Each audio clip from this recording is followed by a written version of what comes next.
नमस्कार साथियों, SJB astrology channel में आप सभी का स्वागत है। आज जिस विषय पे मैं वीडियो बनाने जा रहा हूँ वो नक्षत्र एस्ट्रोलॉजी से संबंधित है, जो कि मूल एस्ट्रोलॉजी है।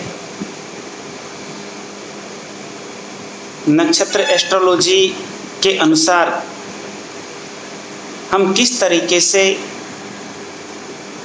जो हमारा कोई भी खराब वक्त होता है उसको सही वक्त में तब्दील कर सकते हैं या उपचार कर सकते हैं, उस संबंध में आज का वीडियो है। मैं एक पार्ट आज लेके चल रहा हूँ कि किसी नक्षत्र और उससे संबंधित वृक्ष ये कौन सा है होता है, क्या इसका उपयोग है।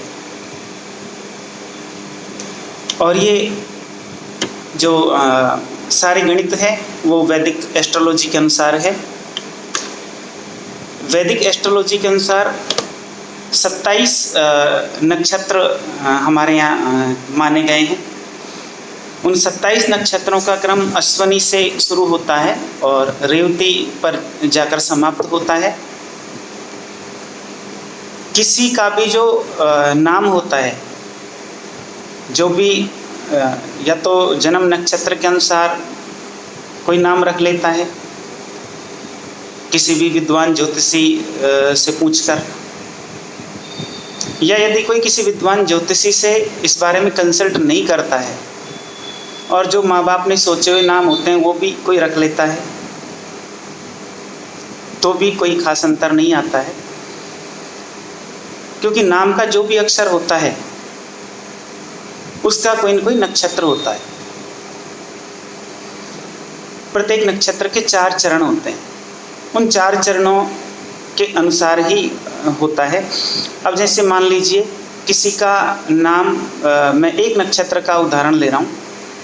पहला नक्षत्र अश्विनी। अश्विनी के 4 चरण होते हैं। 4 चरणों के नामाक्षर होते हैं चू, चे, चो, ला, यानी ले और ला दोनों शामिल हैं, और चा की बारखड़ी का आधे से ज़्यादा हिस्सा इसमें शामिल है।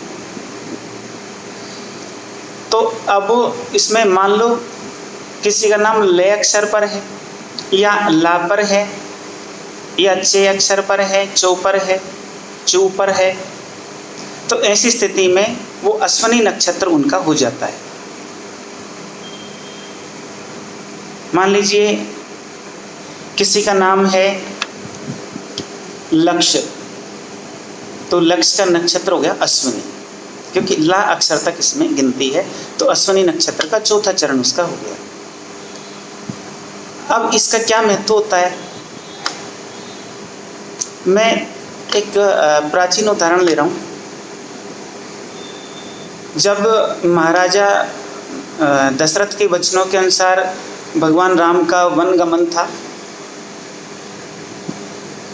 तब महाराजा दशरथ का जो जन्म नक्षत्र था वो पाप ग्रहों से आक्रांत था, यानी मंगल, राहु, शनि, केतु, सूर्य, इनका उनके नक्षत्र पर इम्पैक्ट था या प्रभाव था। तो किसी का जन्म नक्षत्र जब पाप ग्रहों से आक्रांत हो जाए तो उस समय किसी भी व्यक्ति की कुंडली में जो समय होता है वो नेगेटिव होता है या उसके उपचार की आवश्यकता होती है। परेशानीदायक समय ऐसे जातक को अनुभव में आता है। यदि उसके साथ में किसी का कोई श्राप की भुक्ति का भी समय हो, जैसे महाराजा दशरथ को श्रवण कुमार की श्राप की भुक्ति का समय भी था, उस समय जन्म नक्षत्र पाप ग्रहों से आक्रांत था,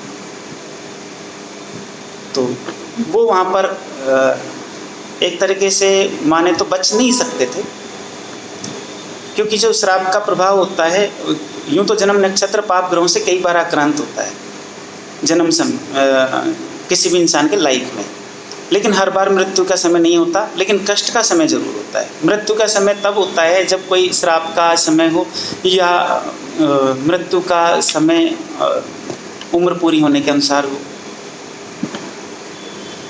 तो जब भी जन्म नक्षत्र पाप ग्रहों से आक्रांत होता है तो उस जन्म नक्षत्र से जो संबंधित वृक्ष होता है उस वृक्ष को हम लगाएं। जैसे अश्वनी, जैसे मान लो एक भरणी नक्षत्र का मैं उदाहरण ले रहा हूँ।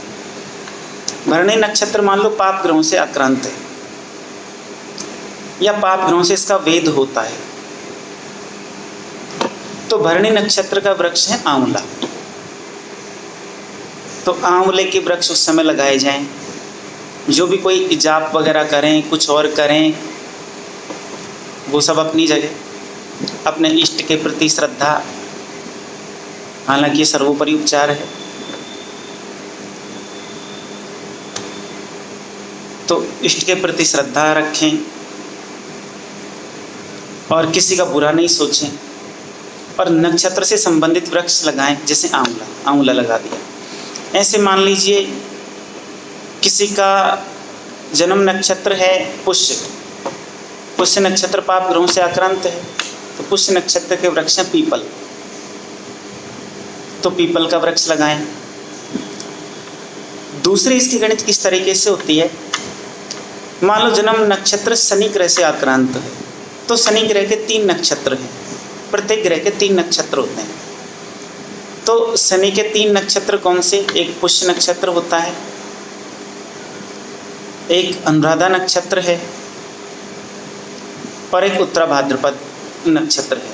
ये शनि की ये गिनती के अनुसार 3 नक्षत्र हैं। पूर्व भाद्रपद। तो ऐसी स्थिति में पुष्य नक्षत्र का वृक्ष पीपल, अनुराधा नक्षत्र का वृक्ष नागकेसर और पूर्व भाद्रपद नक्षत्र का वृक्ष कदम।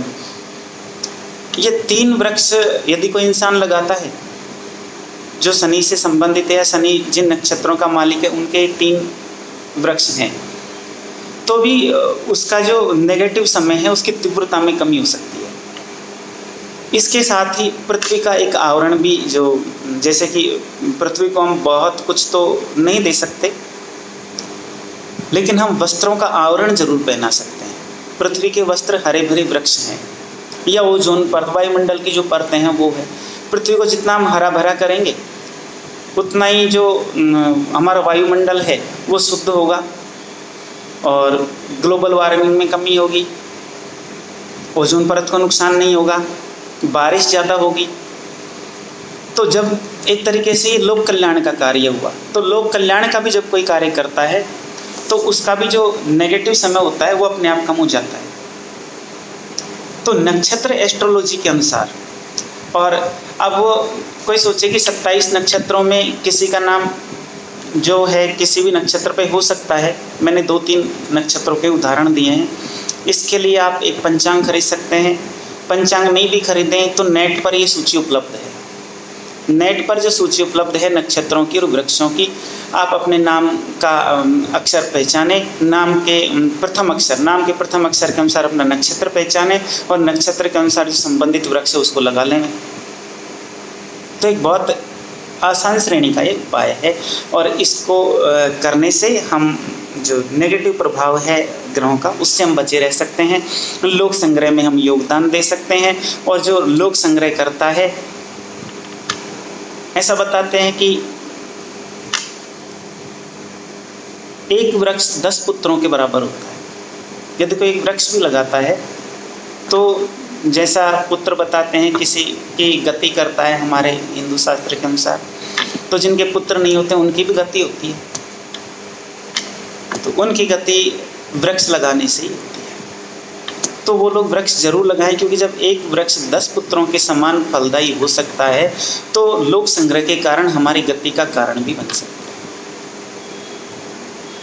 तो सद्गति प्राप्ति के लिए, लोक संग्रह के लिए, नक्षत्रों के दुष्प्रभाव से बचने के लिए, समय को अनुकूल बनाने के लिए हम नक्षत्र, जो भी हमारा जन्म नक्षत्र हो, जब भी पाप ग्रहों से आक्रांत हो उससे संबंधित वृक्ष लगाएं, या जिन पाप ग्रहों के कारण आक्रांत हैं उन पाप ग्रहों से संबंधित वृक्ष लगाएं, इष्ट के प्रति श्रद्धा रखें, जाप करें। तो इन सब उपायों से हम अपने बुरे समय के प्रभाव में कमी कर सकते हैं। धन्यवाद।